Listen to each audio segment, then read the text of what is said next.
धर्म की एक ऐसी चीज़ है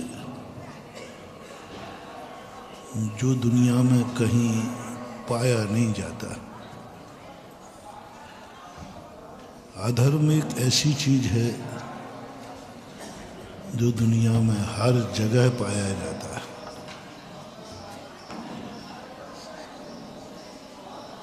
धर्म नाम की कोई ना तो वस्तु है,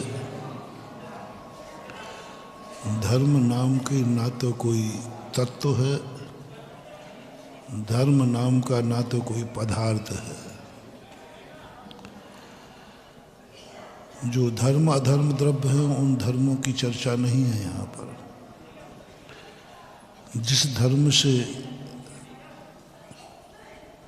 जीव का कल्याण होता है वह धर्म कहीं भी अस्तिमान नहीं है, स्वतंत्र रूप से जिसे हम प्राप्त कर सकें। धर्म का कोई तत्व नहीं है और धर्म पदार्थ नहीं है। अब ऐसी वस्तु को कैसे जानें, कैसे समझें? जैसे 6 द्रव्य होते हैं ऐसे ही यह धर्म द्रव्य भी होता, ऐसे ही धर्म तत्व होता, ऐसे ही धर्म पदार्थ होता तो हमारी व्यवस्था बहुत जल्दी बन जाती, क्योंकि हम उस द्रव्य से संबंध जोड़ लेते, हमारा काम बन जाता। जैसे हम पुद्गल को अपने में मिला लेते हैं, पुद्गल से हमारा काम चलता है तो हम पुद्गल को एडजस्ट कर लेते हैं, मकान बना लेते हैं, धन दौलत बना लेते हैं, शरीर बना लेते हैं। ऐसे ही हम धर्म बना लेते हैं। लेकिन धर्म नाम की चीज़ दुनिया में है ही नहीं। धर्म तो एकमात्र जीव द्रव्य की पर्याय है। जीव तत्व के अंतर्गत धर्म आता है, जीव पदार्थ के अंदर धर्म आता है, जीव द्रव्य की पर्याय परिणत होती है। अब हमें खोजना है कि जीव द्रव्य की पर्याय जब धर्म है और अधर्म भी जो है वह भी जीव द्रव्य की पर्याय है, फिर भी अधर्म तो पृथक रूप से पदे पदे विद्यमान रहता है। अधर्म तो है पर द्रव्य के अधीन होता है। जब जब हमें अधर्म करना हो हम स्वाधीन नहीं कर सकते। अधर्म हमेशा पराधीन होता है। अधर्म में पर का आलम्बन लेना जरूरी होता है। अधर्म अकेला व्यक्ति नहीं कर सकता, उसे 2 व्यक्ति चाहिए। पाप अकेला नहीं कर सकता। हिंसा करेगा तो कोई ना कोई दूसरे जीव के प्राण लेगा। झूठ व्यक्ति स्वयं से नहीं बोलता, किसी ना किसी से झूठ। चोरी स्वयं के घर, स्वयं के जेब में नहीं करता है। इस जेब की चोरी करके इस जेब में रख ली, इसे चोरी कहोगे?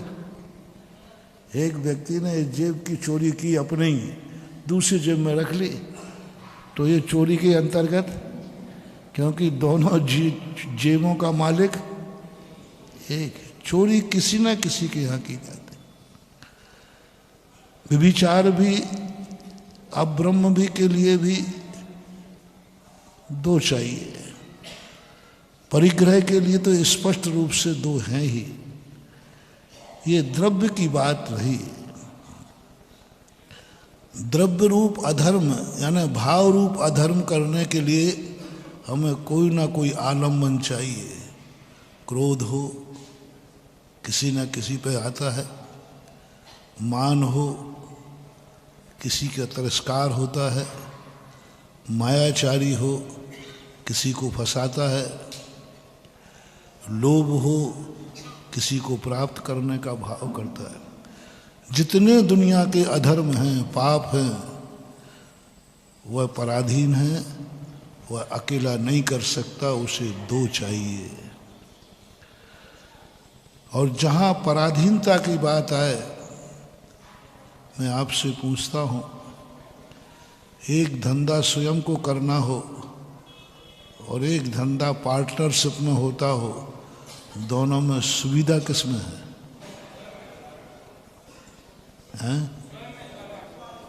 हैं? स्वयं में है तो फिर सब क्यों पार्टनर बनते हो?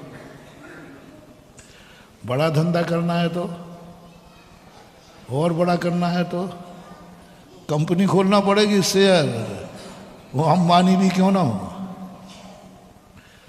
जितना जितना हम व्यापार करेंगे पराधीन धंधा सस्ता होता है, सरल होता है। यदि पराधीन धंधा नहीं होता तो बड़ी बड़ी कंपनियां शेयर क्यों निकालती? दो मिलकर के धंधे करने में एक फायदा होता है, पूंजी का बंटवारा हो जाता है, घाटा लगे तो बंटवारा हो जाता है, लेकिन खतरनाक बहुत है,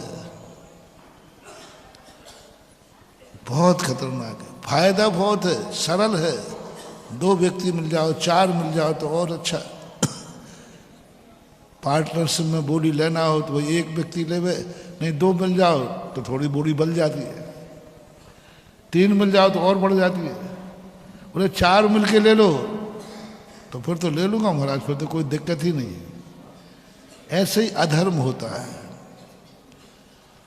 अधर्म कभी हमेशा शेयर करता है, एक से, दो से, तीन से, चार से। जितना जितना बड़ा पापी होता जाएगा उतना उतना वो शेयर में शामिल करता जाएगा। सबसे बड़ा हिंसक कौन? जिसने एक जीव मारा कि दो मारे? एक ने 3 मारे, एक ने 4 मारे, एक ने 100 मार दिए। अधर्म बढ़ रहा है कि नहीं? जितना जितना अधर्म बढ़ेगा उतना उतना उसकी पार्टनरशिप बढ़ेगी। झूठ में भी यही, चोरी में भी यही, उसील में भी यही, पाप बढ़ाएगा। जय जिनेंद्र, अगर आपको मेरी वीडियो अच्छी लगती है तो प्लीज़ मेरे चैनल को सब्सक्राइब करिए, लाइक करिए, शेयर करिए। इसी तरह से अपना प्यार मुझे देते रहिए।